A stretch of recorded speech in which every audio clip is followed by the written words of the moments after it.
No, I don't think so. It's just all. That's right. So this is our fresh cheese. And this is plain. This is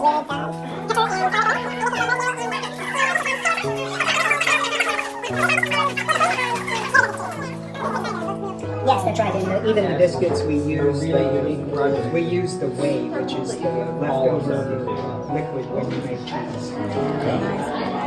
Thank you very Enjoy. much. Thank you very much. Yeah. And like, kỳ tươi. so this area right here. Steep, so the number of flat areas we can make, I think, are only about like.